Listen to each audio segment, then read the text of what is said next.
بصوا، من 3 كوبايات من الدقيق طلعت كل كمية البسكوت الحلوة دي. بسكوت بالبرتقال، ومن غير لا بيض ولا لبن ولا زبدة ولا مضرب كهربائي ولا ماكينة بسكوت ولا كيس حلواني. بصوا، مفيش اي حاجة خالص، وفي 10 دقايق كنت حضرته. ماخدش اي وقت، طعمه وريحته تحفة جدا. شوفوا كل الكمية دي كلها من 3 كوبايات من الدقيق. مفيش اروع ولا اسهل من كده، وسهل وخفيف وطعمه تحفة. يلا بينا نشوف البسكوت الحلو ده عملناه ازاي مع بعض. وقبل ما نبتدي نصلي على الرسول، حطوا لايك للفيديو ودعواتنا لاهلنا في غزة، ربنا ينصرهم يا رب العالمين ويبعد عنهم اي مكروه وسوء. ويلا نبتدي في البسكوت التحفة ده، ولايك كتير للفيديو ده وكومنت حلو، ونشوف البسكوت الحلو تحفة جدا جدا. اول حاجه هنسمي الله ونذكر رسولنا الكريم، وهنجيب اي كوبايه او اي مج عندنا في البيت، وهبتدي ان انا اخد منه 3 كوبايات من الدقيق، واكون نخلاه كويس جدا، وهنزل فيه في بوله. اهم حاجه ان الدقيق يكون منخول كويس جدا.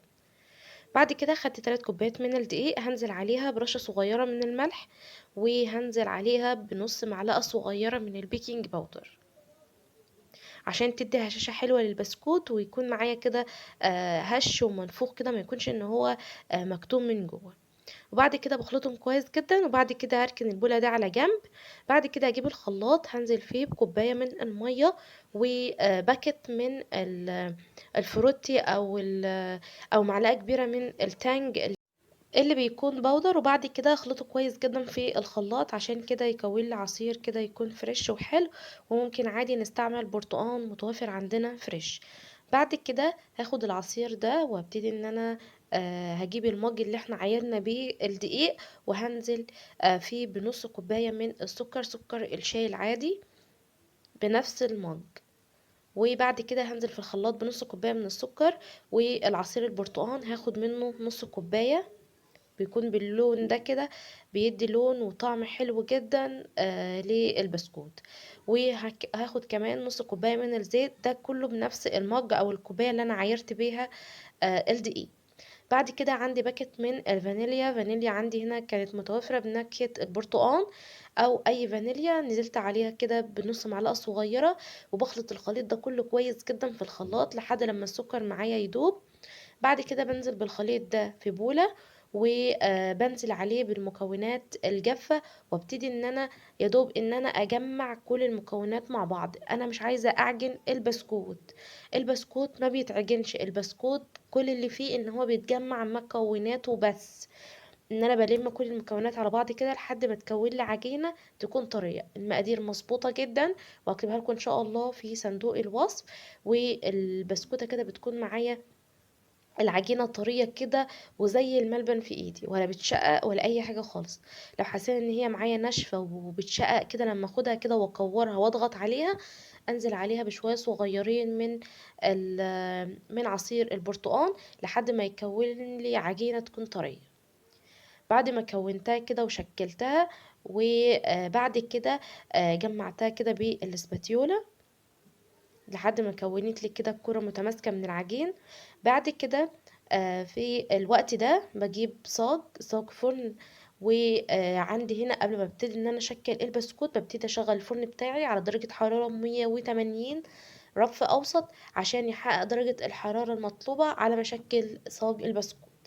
البسكوت ده ممكن نشكله بكيس حلواني لو متوافر، بالتب المخصص للبسكوت، او بمكنة البسكوت، او ممكن ان احنا ناخد كده قطعة من العجين وابتدي ان انا اكورها واعملها بالشوكة زي ما انتوا شايفينها كده. وبتكون دي طريقة سهلة جدا لاي حد ممكن ان هو يعملها، او ببصمة الكحك، او ان احنا نفردها وبين ورقتين زبدة ونبتدي نشكلها ونقطعها. فعلى حسب اللي انتوا تلاقوه اسهل اشتغلوا بيه. تمام. فبالشوكة دي بتكون سهلة جدا لو احنا ما عندناش ورق زبدة، وبتكون سهلة كده وبسيطة.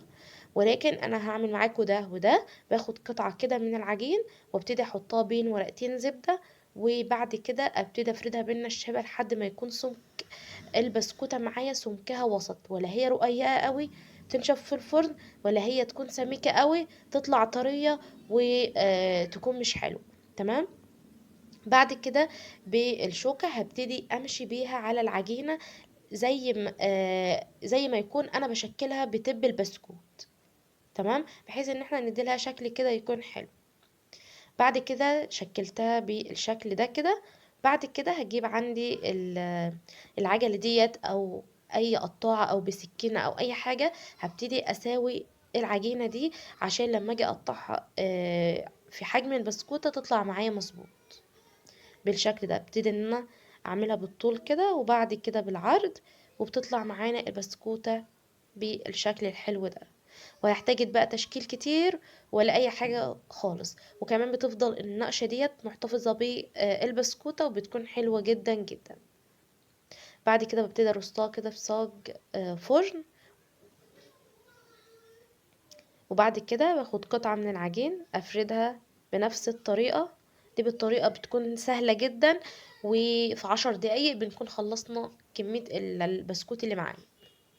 بفضل افردها كده بالطول والعرض لحد ما تتفرد معايا كويس.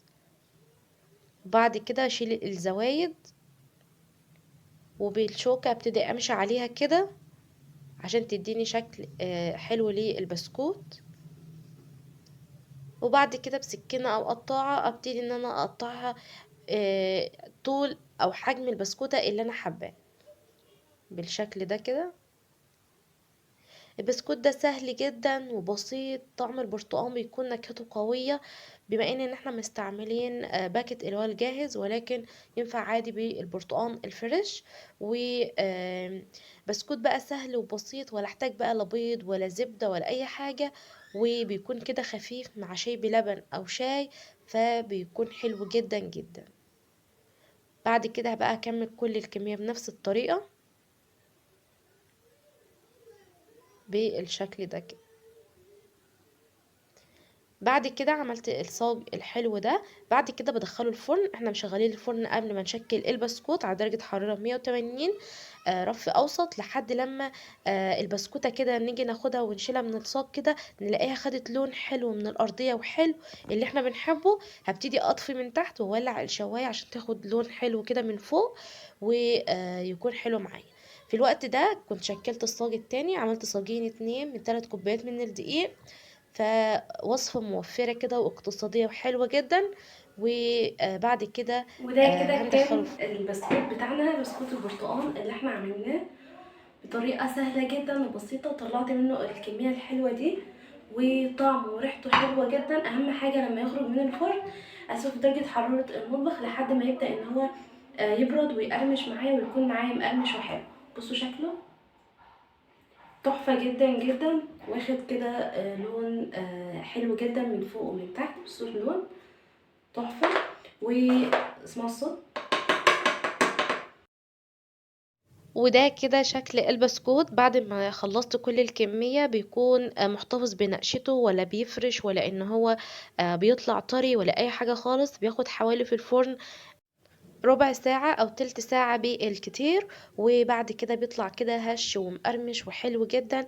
ويطلعنا من 3 كوبايات من الدقيق. كل الكمية الحلوة دي ينفع كده للأطفال الصبح مع شاي بلبن كده، وبيكون حاجة حلوة جدا كده كان وسهلة البسكوت بتاعنا. وبسيطة. بصوا البسكوت، بسكوت تحفة جدا جدا، وبيكون بالشكل القمر ده. بصوا حلو جدا، ومكلفناش اي حاجة ولا فرش ولا اي حاجة خالص، محتفظ بقوامه زي ما احنا شكلناه بالظبط. بصوا الشكل واللون حلو جدا بالشكل ده كده، وتحفة جدا.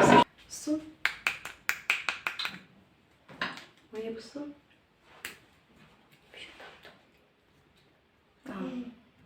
حلو جدا وطعمه حلو، جربوه هيعجبكم جدا جدا.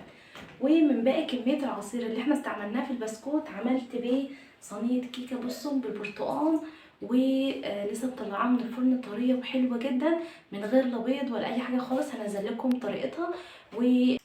وحلقة النهاردة برتقان في برتقان، واستفدنا من كمية العصير اللي بقت معانا. وده كده كان الفيديو، عملنا مع بعض البسكوت القمر ده. جربوه هيعجبكم جدا جدا، وهكتب لكم كل المقادير في اول تعليق او في صندوق الوصف. وصينية الكيكة دي هنزل لكم طريقتها، فحلوة جدا، جربوها تعجبكم جدا جدا. لايك وشير لو عجبكم الفيديو. اشوفكم على خير، مع السلامة.